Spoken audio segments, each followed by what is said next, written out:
Good morning. Good morning. We good?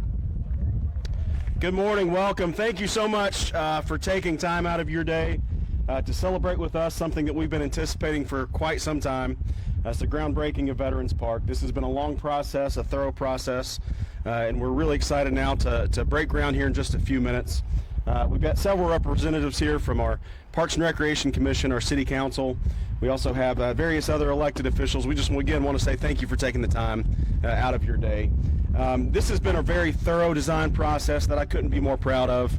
Our designer has been Gresham Smith, that we've worked with for over a year to come up with this concept that has turned into a plan that has been bid, and we're ready to turn Moody Excavating loose on this project. So this time I'd like to introduce John Lavender with Gresham Smith, who's been our lead designer on this project, to kind of talk about the design process that we went through and then deliver some of the expectations that we're looking for at the end of the project.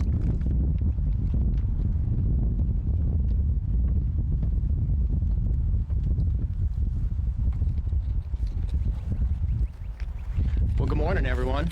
Again, as Nate mentioned, my name is John Lavender.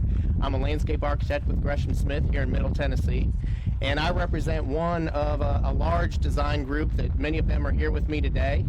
On behalf of Gresham Smith and our team, I want to first start by saying thank you to the city, thank you to Mayor McFarland, to the City Council, to the Parks and Rec Commission, and specifically to the city team that we've been working with since we got started. Sam Huddleston, Nate Williams and staff, Angela Jackson, Michelle Emerson, Greg McKnight, Kathy Smith, and Megan Strode. Thank you for responding to our emails, answering our phone calls, giving us the answers we needed when we were moving through the process.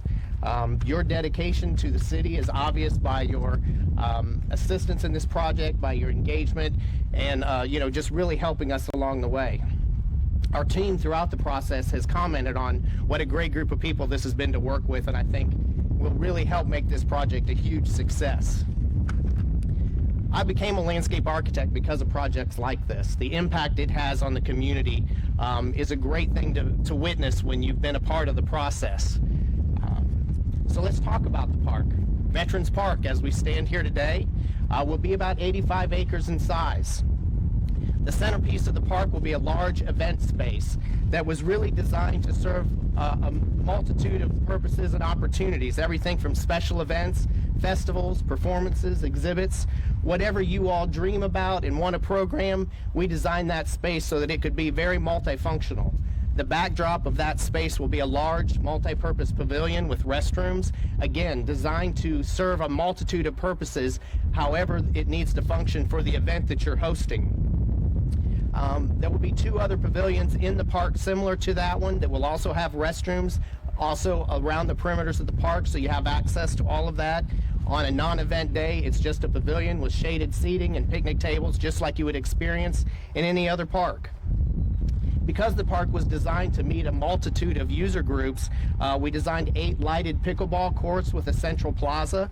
There will be a destination playground with shaded seating for spectators, parents, grandparents, people that are bringing their kids out to enjoy the park.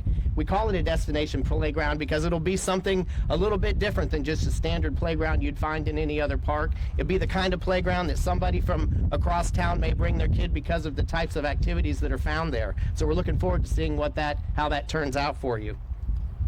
In addition to the destination playground, we'll have a multitude of walking trails, paved and primitive, that will provide a variety of experiences. Everything from open meadows and grasslands like you see here today to early growth forests, riverine environments along Overall Creek, and geological features such as natural outcroppings, some sinkholes that we have found on the property that will become features of those walking paths and trails.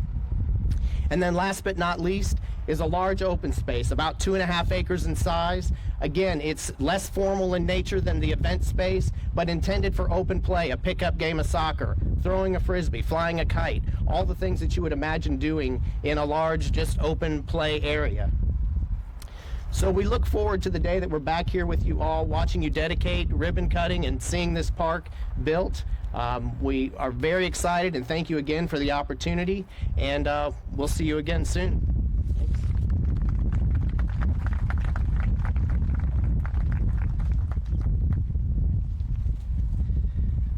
We'll be very quick because I know you guys want to see the actual groundbreaking. This has been, I'll go into the history here in a little bit, but I don't think there could be a more fitting name than Veterans Park.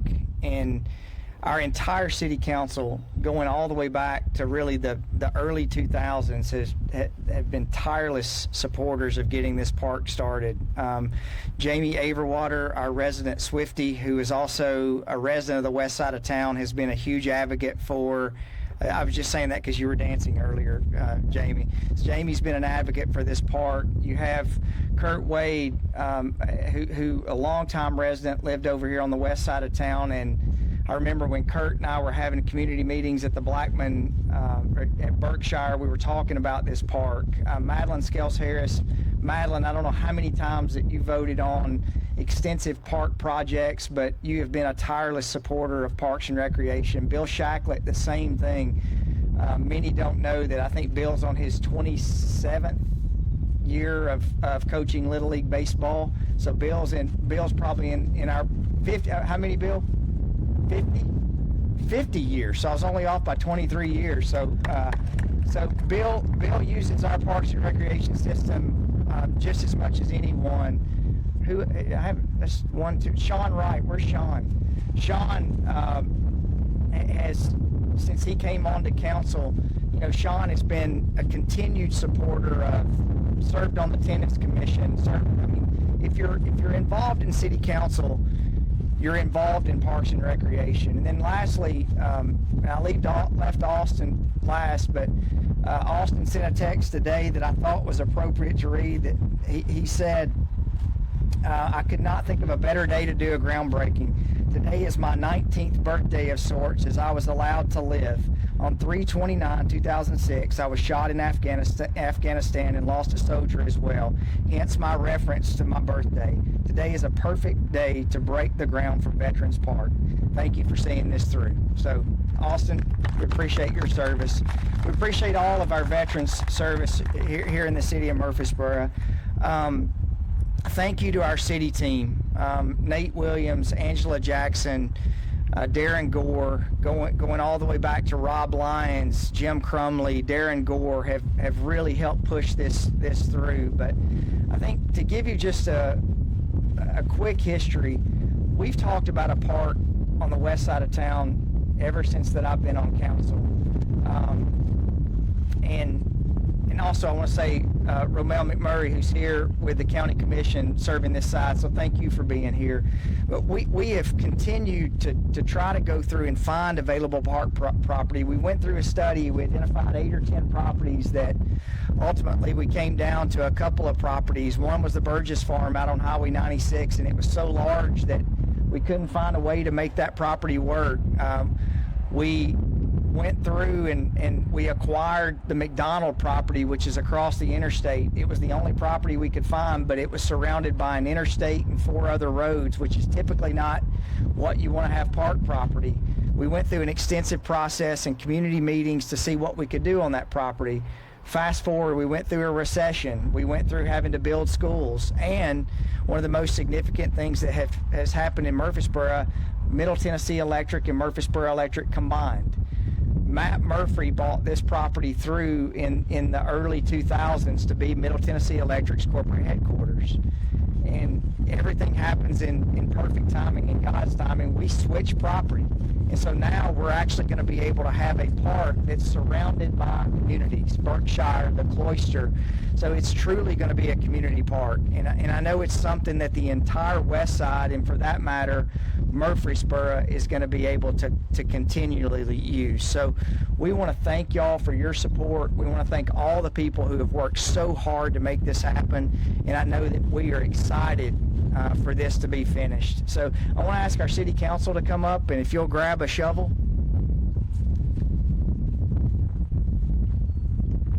And then if our Parks and Recreation Commission members who are here, if you'll come up and grab a shovel. And I didn't recognize our Parks and Commission members. Charlie Montgomery. Who else is here, Nate? I think it's the only one I see. Yeah, Bill is. Okay. So Bill and Sean, of course, serve on there. So we're going to get we're going to get this started, and Nate has said that this project, when are we going to be done, Nate? 18 months for it to be finished. So everybody record that right now, 18 months. So